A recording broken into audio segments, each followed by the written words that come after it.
Contoh,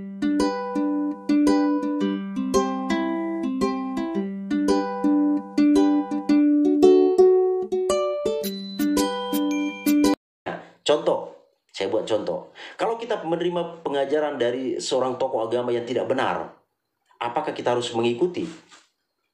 Itu contoh ya. Itu salah satu contoh. Kalau tokoh agama itu mengajarkan kepada kita tidak benar, apakah kita harus mengikuti? Dalam video saya sebelumnya saya pernah katakan begini. Agama itu, agama itu alat, jalan, sarana, bantu untuk bertemu dengan Tuhan. Agama bukan Tuhan. Ingat itu baik-baik kalimat saya ini. Agama bukan Tuhan. Agama itu hanya alat, sarana, bantu untuk orang bertemu dengan Tuhan. Agama bukan segalanya.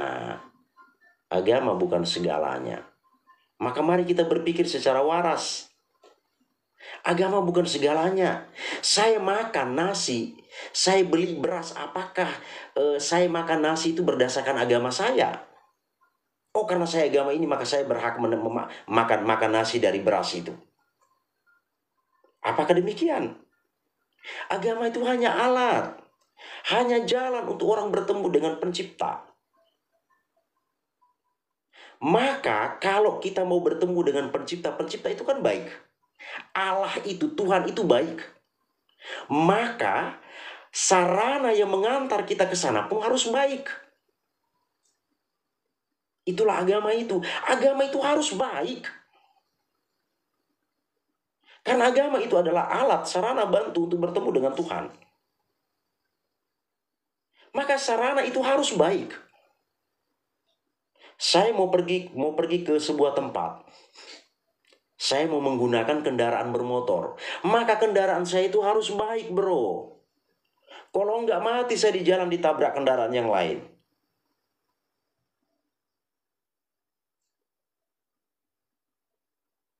Itulah logika dalam beragama ini. Jadi agama itu adalah alat, sarana, bantu untuk mengantar kita-kita ini, manusia-manusia ini, untuk bertemu dengan Sang Pencipta.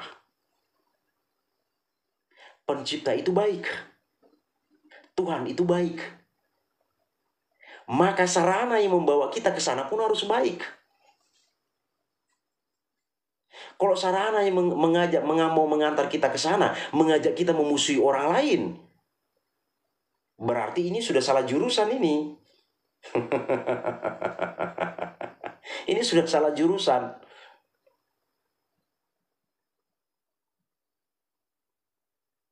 Jadi tolong kita selalu menggunakan akal sehat kita dalam beragama ya. Akal sehat kita. Saya seorang Katolik, seorang Kristen Katolik. Seandainya ada pastor yang mengajarkan kepada saya untuk berbuat jahat, maka saya tidak akan mengikuti ajaran pastor itu. Karena saya tahu itu nggak benar. Walaupun pastor itu tokoh agama, tokoh dalam agama Katolik. Seorang tokoh agama Katolik ya, pastor. Dia mengajarkan saya untuk membenci orang lain. Saya tidak akan berpikir, oh dia pastor, saya harus ikutlah. Oh berarti saya yang bodoh, itu namanya, saya yang bodoh. Mau pastor pun dia tokoh agama pun dia, kalau mengajarkan yang tidak benar, untuk apa saya ikuti?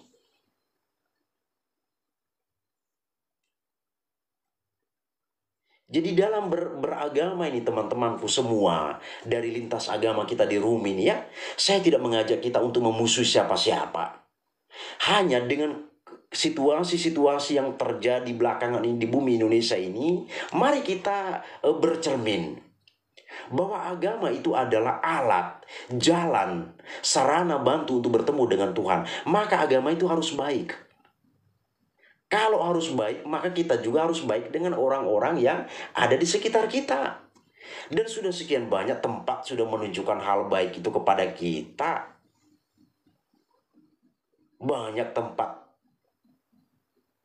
Tadi sudah saya katakan itu Sulawesi Utara, NTT,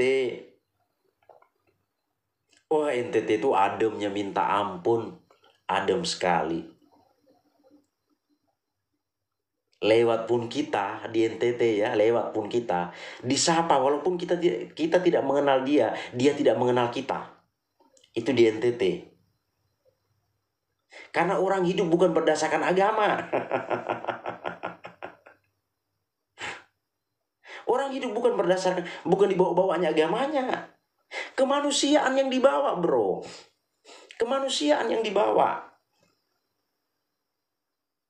Agama itu kan salah satu aspek kehidupan kita.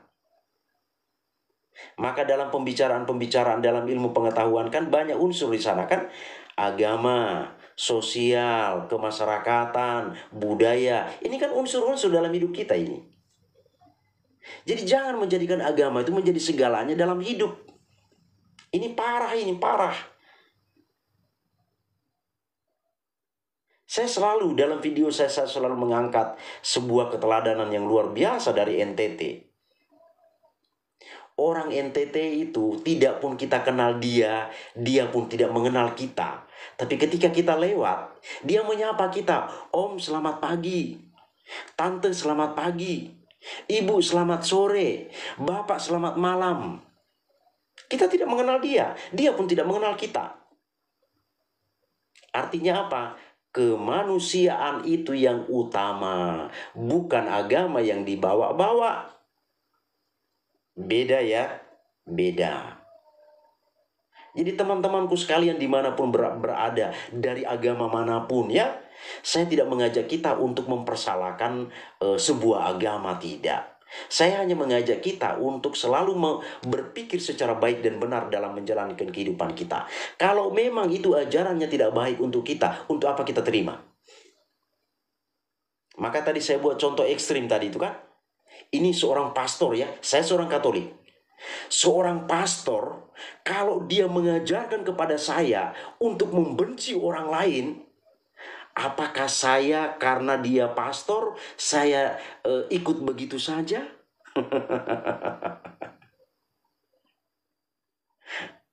Apakah karena dia pastor, dia tokoh dalam gereja Katolik, saya ikuti begitu saja? Tentu tidak. Karena saya tahu mana yang baik dan mana yang benar. Atau mana yang benar dan mana yang salah. Maka logika berpikir itu selalu kita pakai dalam kehidupan kita sehari-hari. Lihat teman-temanku terkasih, bapak dan mama kita di rumah, sejak kita lahir, pernahkah mereka mengajarkan kepada kita untuk membenci orang lain? Jadi hal yang luar biasa itu sebenarnya sudah ditanamkan di dalam diri kita sejak awal. Sejak awal. Maka saya buat contoh tadi, mau pastor pun dia, tapi kalau dia mengajarkan kepada saya untuk membenci orang lain, membunuh orang lain, apakah karena dia pastor, dia tokoh dalam gereja Katolik, lalu saya ikuti begitu saja? Tentu tidak dong. Tentu kita melihat, ini gak benar lagi pastor ini. Pastor ini gak benar lagi, ini gak benar ini.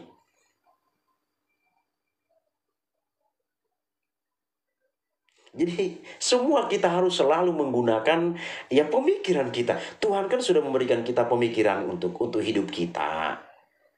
Pemikiran yang ada, akal yang diberikan Tuhan untuk kita, ya kita olah untuk hal-hal baik. Tuhan itu bukan pendendam. Tuhan bukan pembunuh. Ingat baik-baik teman-temanku. Tuhan itu baik. Hakikat Tuhan itu baik. Itulah hakikat Tuhan. Tuhan itu bukan pembunuh. Tuhan bukan pembenci. Tuhan bukan pendendam. Di mana letak kebaikan Tuhan? Maka saya katakan bahwa Tuhan itu dasarnya dia baik. Dari mana letaknya? Karena dia baik, maka dia menciptakan kita. Karena dia baik, maka dia menciptakan kita. Kalau Tuhan itu tidak baik, tidak mungkin dia menciptakan kita. Sebuah analogi yang sederhana yang bisa kita bawa dalam hidup kita. Tuhan itu baik, pencipta itu baik. Sebagai bukti dari kebaikannya adalah Dia menciptakan kita. Itu dia teman-temanku ya. Jadi jangan menanamkan konsep Tuhan di dalam diri kita, Tuhan yang kejam, Tuhan yang jahat, Tuhan yang pembunuh. Jangan tanamkan itu di dalam diri kita. Jadi kalau ada tokoh agama yang mengajarkan ajaran-ajaran sesat kepada kita, jangan ikuti. Jangan ikuti. Saya udah ulang-ulangi contoh tadi ya. Saya seorang Kristen Katolik. Pastor itu tokoh di dalam gereja Katolik. Itu tokoh. Tokoh, mereka itu pengajar di dalam gereja Katolik. Tapi ketika seorang pastor mengajarkan kepada saya, mengajak saya untuk membenci orang lain, maka saya menilai pastor ini sudah gila ini. Sudah gila pastor ini. Saya pasti akan menilai pastor itu begitu. Jadi jangan karena dia itu tokoh agama, kita ikuti begitu saja. Ini nilai yang harus kita bawa teman-temanku semua ya. Dari agama manapun yang entah hadir di room ini, entah teman-teman dari agama Hindu. Oke, silakan sahabat. Oke. Entah dari agama Hindu, entah agama Buddha, entah Konghucu, entah saudara-saudari saya kaum Muslim, umat-umat beriman Kristiani dari gereja Protestan, dari gereja Katolik, semua kita yang hadir di room ini, kita bicara soal kemanusiaan. Ya teman-teman ya, kita utamakan kemanusiaan. Manusianya yang penting teman-teman. Kemanusiaan itu penting. Saya secara pribadi yang memang sejak awal saya ditanamkan di dalam diri saya, baik dari keluarga maupun dari pihak agama sendiri, memang kita harus baik terhadap orang lain.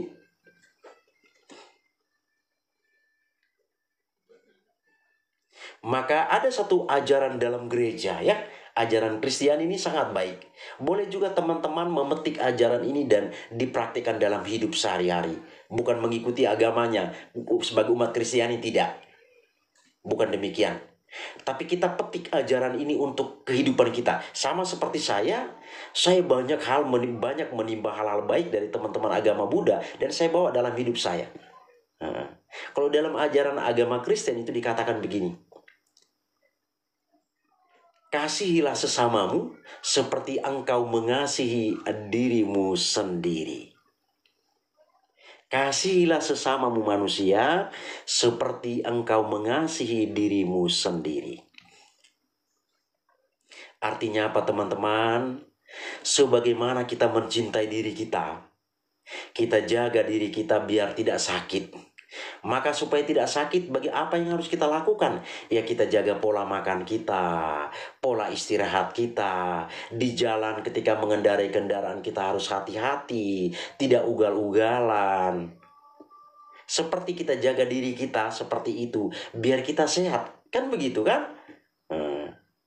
Jadi supaya kita terus sehat, ya jaga pola makan, jaga istirahat kita. Di jalan harus hati-hati. Itulah cara kita merawat diri kita. Seperti kita merawat diri kita, itulah kita memperhatikan orang lain. Itulah ajaran iman Kristiani. Jadi kalau itu sudah tertanam di dalam diri kita, kita tidak punya musuh lagi. Kita tidak punya musuh lagi, teman-teman.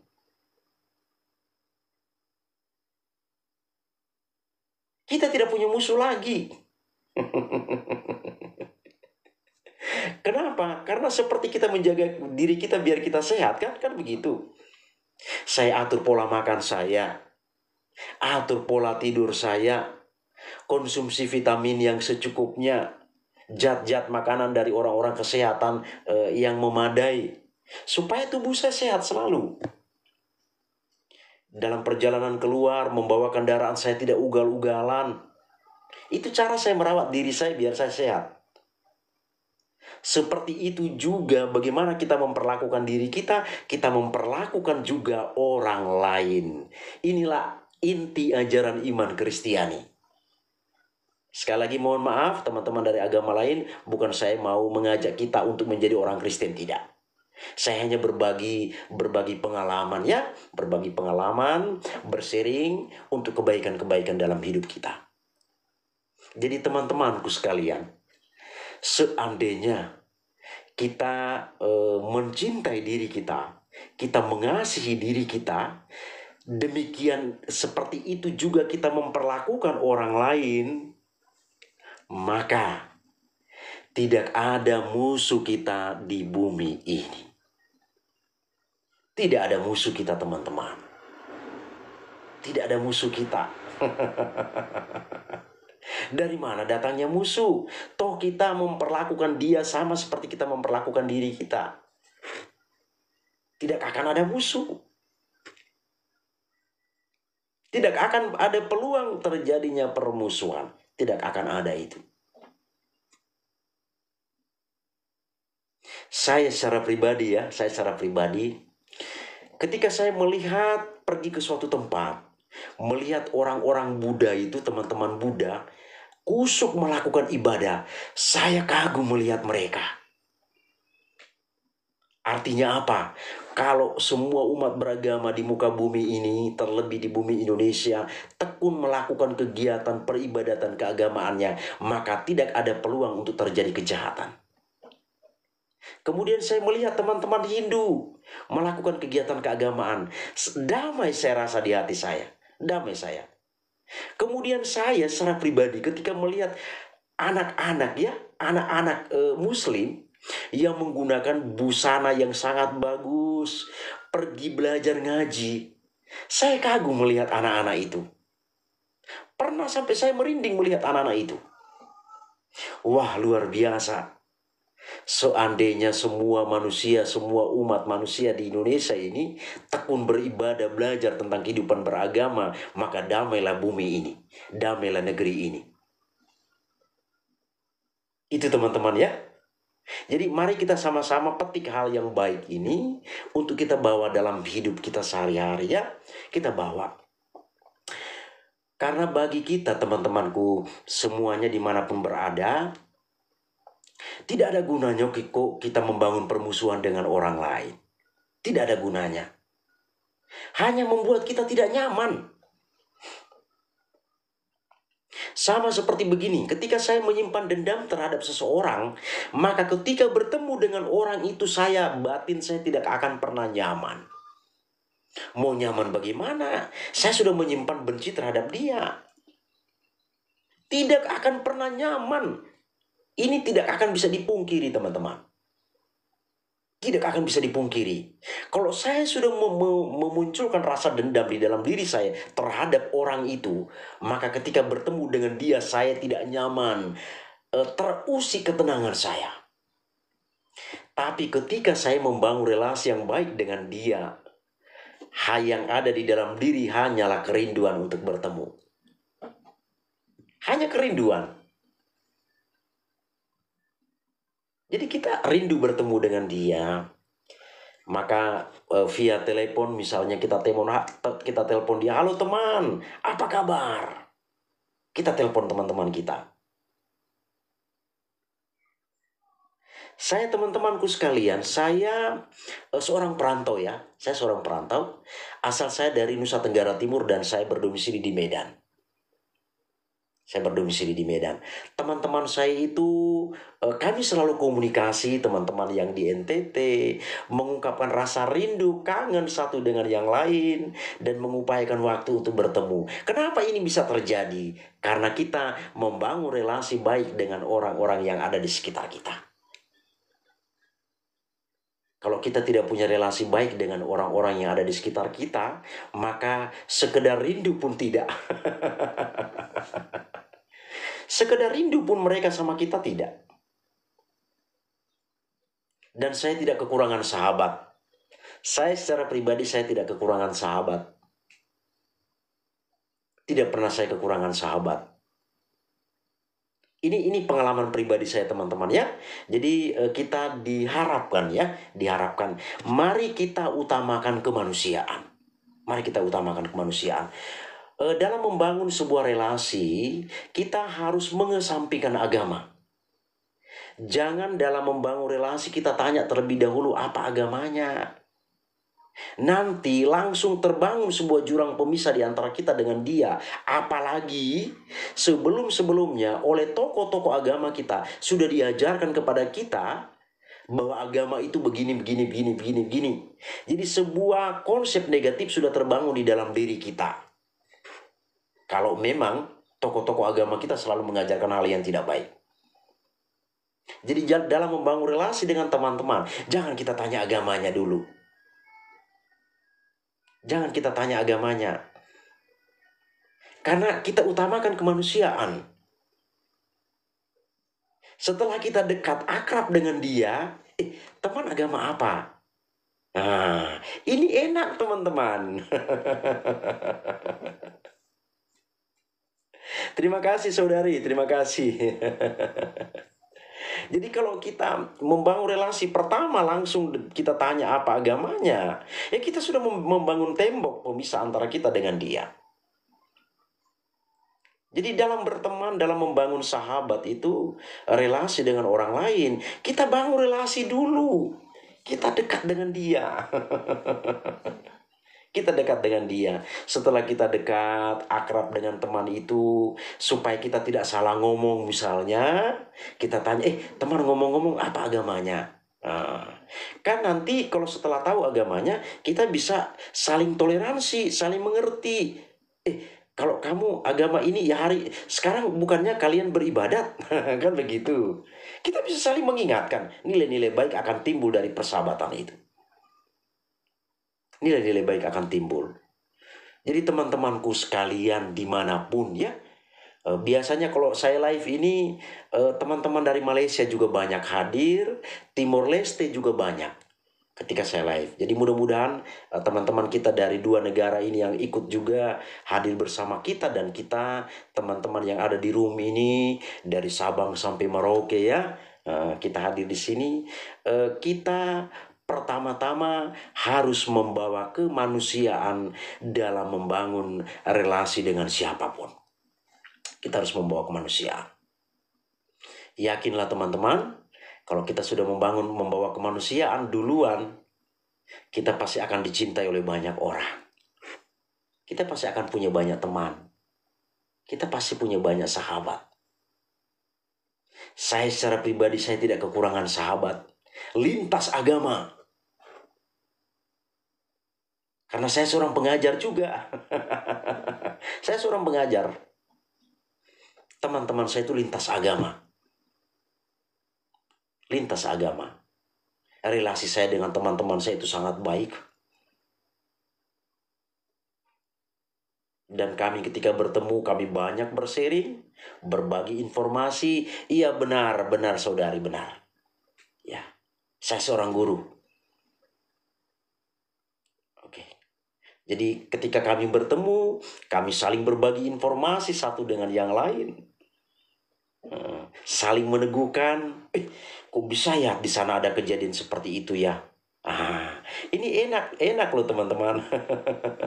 Istri pengelaku pengurusan tempat ibadah Cari Sukabumi mengadu ke KDM agar suaminya. Iya benar sahabat. Itu yang terjadi beberapa waktu setelah kejadian di Sukabumi itu. Tapi bagus memang Kang Deddy Mulyadi, dia katakan bahwa ya saya memperhatikan keluarga karena kemanusiaan dari sisi sosial, tapi hukum tetap berlangsung. Nah, ini baik, artinya bisa membangun sebuah efek jerah bagi siapapun kalau mau melakukan sesuatu yang tidak baik. Maka tadi saya selalu katakan teman-teman, sebelum kita melakukan sesuatu, berpikirlah secara jernih, secara baik. Coba para pelaku ini kalau dia berpikir, karena ketika wawancara itu rata-rata para pelaku ini adalah orang-orang yang kerjaannya serabutan. Kalau dia berpikir, kerjaan saya serabutan. Kalau saya melakukan aksi anarkis ini, saya ditangkap masuk penjara. Anak istri saya makan apa? Kalau itu duluan sudah tertanam, terbangun di dalam pola berpikirnya, maka dia tidak akan mungkin melakukan itu. Tapi sayangnya ini tidak ada di dalam pemikiran mereka. Akhirnya apa yang terjadi? Tindakan ini berlangsung, mereka ditangkap, dimasukkan ke dalam tahanan, dan para istri mereka mengadu ke Kang Deddy Mulyadi. Tapi seandainya sebelum melakukan itu berpikir terlebih dahulu. Saya itu selalu punya konsep berpikir di dalam diri bahwa semua agama itu baik. Itu konsep yang sudah tertanam di dalam diri saya. Semua agama itu baik. Karena apa? Agama itu tadi sudah saya katakan. Agama itu adalah alat, sarana bantu, jalan untuk mengantar kita bertemu dengan Sang Pencipta. Maka di dalam diri saya tidak pernah tertanam sebuah konsep bahwa agama A tidak baik, agama B tidak baik, agama C baik, agama D kurang baik, hanya agama saya yang baik. Itu nggak ada di dalam diri saya. Semua agama itu baik. Karena akan mengantar orang untuk bertemu dengan penciptanya.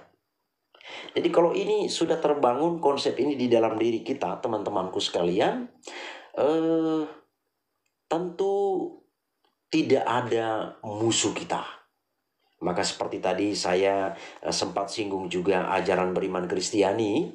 Di dalam ajaran iman Kristiani itu dikatakan, kasihilah sesamamu manusia seperti dirimu sendiri. Itulah ajaran iman Kristiani. Jadi orang beriman Kristiani itu tidak punya musuh. Tidak punya musuh. Bahkan kita lihat saat-saat ini sudah tidak lagi terjadi pemboman gereja pada saat perayaan Natal, kemudian perayaan Paskah. Sekian tahun yang lalu itu marak ya terjadi bom bunuh diri yang dilakukan oleh kaum intoleran di dalam gereja. Dan ketika orang-orang Kristen menyaksikan kejadian itu, baik melalui media entahpun ada yang secara langsung, teman-teman tahu apa kalimat yang terucap dari mulut umat beriman Kristiani? Tuhan, ampunilah dia karena dia tidak tahu apa yang dia perbuat. Kalimat ini yang diucapkan. Jadi orang-orang Kristen balik mendoakan pelaku itu. Balik mendoakan pelaku itu. Kenapa? Karena tadi ajaran tadi itu. Kasihilah sesamamu manusia seperti dirimu sendiri. Dia pun melakukan bom bunuh diri karena dia diajarkan ajaran yang tidak benar. Bukan karena memang dari dirinya sendiri untuk melakukan itu. Jadi itulah kira-kira teman-temanku sharing kita malam hari ini. Mudah-mudahan besok ada waktu lagi saya akan buka room ini untuk kita sharing-sharing. Mudah-mudahan beberapa poin penting yang kami sampaikan ini bisa membuat kita semakin dewasa dalam berpikir, kemudian dewasa dalam berperilaku, sehingga kita selalu membangun keharmonisan satu dengan yang lain. Jadi kalau kita sudah membangun keharmonisan satu dengan yang lain, maka kita di sana tidak akan punya musuh lagi. Dan untuk apa kita punya musuh, kan begitu kan? Hidup ini pun hanya sebentar saja. Jadi hidup yang hanya sebentar saja ini pun kita gunakan untuk memusuhi orang lain. Apa gunanya hidup kita? Hidup pun hanya sebentar saja. Bahkan di dalam Alkitab, maaf ya teman-teman yang non-Kristen, saya kutip sekali lagi ya. Ayat Alkitab mengatakan begini. Batas umur manusia 70 tahun, 80 jika kuat. Itu umur manusia, teman-teman. Jadi hanya dalam kurun waktu umur seperti itu, ya kita membuat hal yang tidak baik dalam hidup kita. Ya apalah guna kehidupan kita.